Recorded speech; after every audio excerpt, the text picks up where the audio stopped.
I've been getting this question a lot over the years, and I've been looking at a couple of YouTube videos as well. What's up, by the way? It's Jake Gordon again. Welcome to another video. If this is your first time, seeing this video, make sure you subscribe, leave a like and a comment if you're brand new. And any other future videos you want me to make, just drop them in the comments below, and I'll try and make them if they're relative to the channel.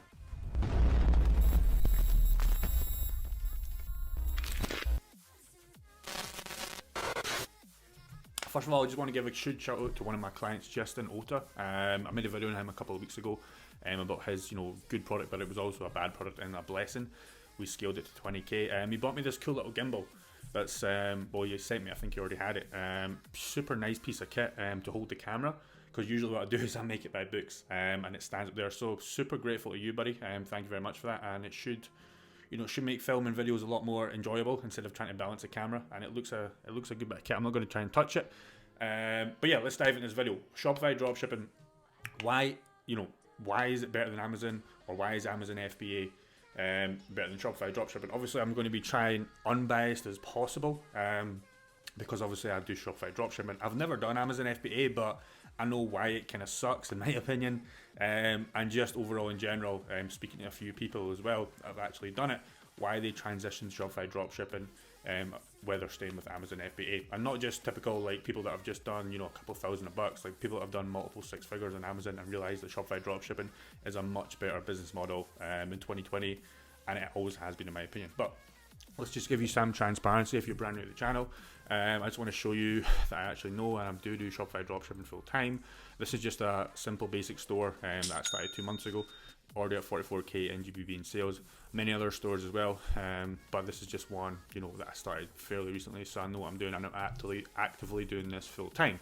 Yeah, let's dive in the video and let's go over my pros and cons. Like I said, it's just my perspective, my opinion, so don't take it personally. If you're doing Amazon FBA, that's awesome. You're at least you're trying to do something. Okay, so it's absolutely awesome. So Shopify dropshipping, pros in my opinion, you can literally get started with $100 to $300. For example, my 100k challenge started with £300 in the bank, just as kind of a backup, because obviously I need to run ads, and obviously you don't get paid immediately with Shopify. You get it paid 3 days. So you need a couple of $100 to get started.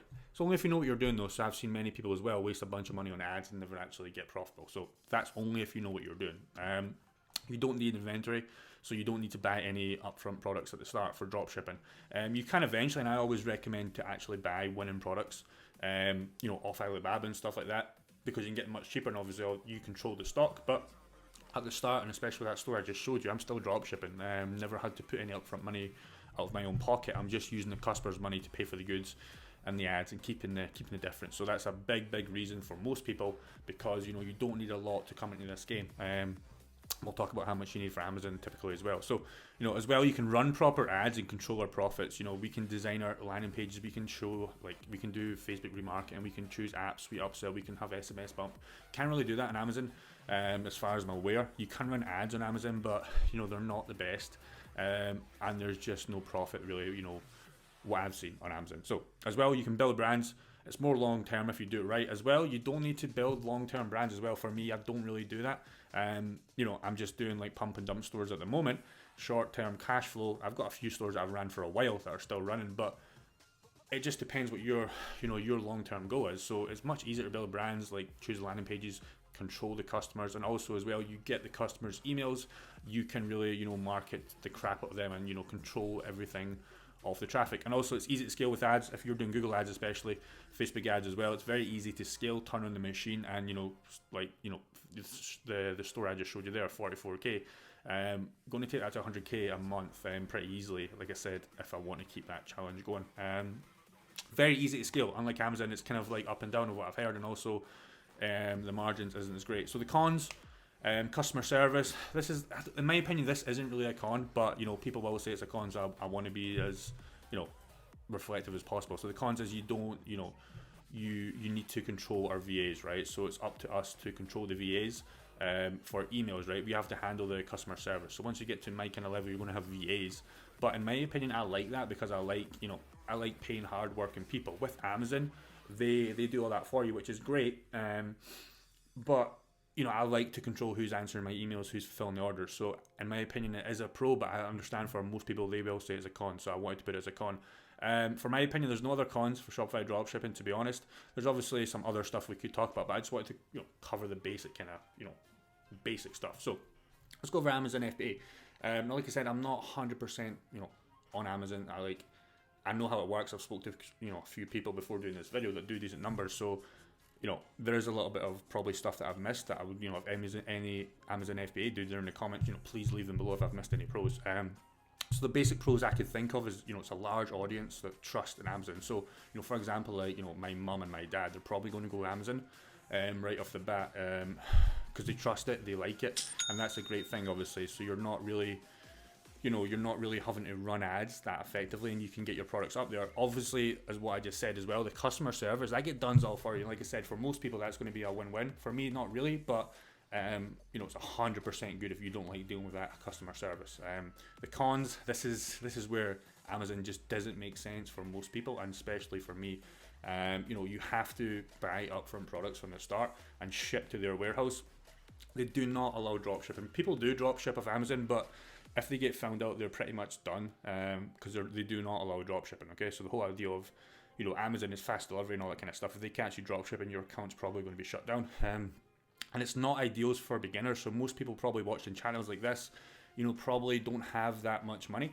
And you really need 2 to 5k from people that I've spoke to get started with stock, right? You have to buy your stock. So if you can't dropship, you've got to buy stock. And also as well, if you're buying just one product in that amount of volume, if that product doesn't sell, you're screwed. You're just totally screwed with Shopify dropshipping. We can test a bunch of products. Bunch of products, and we don't have to buy the stock, so we can test so many products. With that, you're kind of stuck to one product. If that doesn't work out, you're kind of totally screwed. And it's like, what do you do? I wouldn't even know what to do. I don't know what to do. You'd have to get it shipped somewhere else, because if nobody's buying it. So if you're brand new, you don't know what's working, you buy a bunch of inventory and it doesn't sell. What do you do? Also as well, they get all the customer emails. You can't remarket. So if Jenny Walker, for example, buys in my store, I can do whatever I want to her. I can market to her, I can give her discounts, I can do anything I want to this person.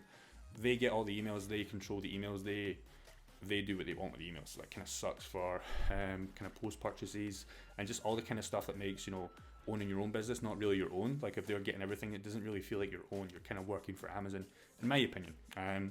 Tiny margins, the lowest price always wins. Think about if you're going on Amazon, you're going to look for the lowest price. You just are, so that means tiny profit. I don't know the profit margins for most people. I've heard it's super low because they've got a lot of fees, and we'll talk about that as well.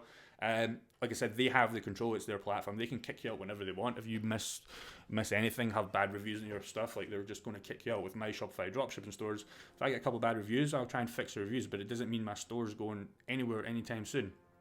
Anywhere. It doesn't mean anything. So it's their platform. They can control it. The biggest con, in my opinion, or one of the biggest cons for me is the fees. The fees, there's so many fees. So there's warehouse fees, there's obviously Amazon fees, there's transaction fees. They've increased their fees by 3% over the last 2 to 3 years. That's huge. That's all my merchant fees. I get peed off when I have to pay 2.2% on Shopify payments. If they're increasing it by 3%, let alone all the other fees they have, there's no money left. And especially when you're, having price wars all the time for the cheapest products, where is the profit? If you do $100,000, and you're good, you might only make 5%, which is $5,000, and it's just a lot of volume for that amount of stock. When I do 50k or 100k on Shopify dropshipping, I want at least 30% to 40%. So I want 30 to 40 grand net profit.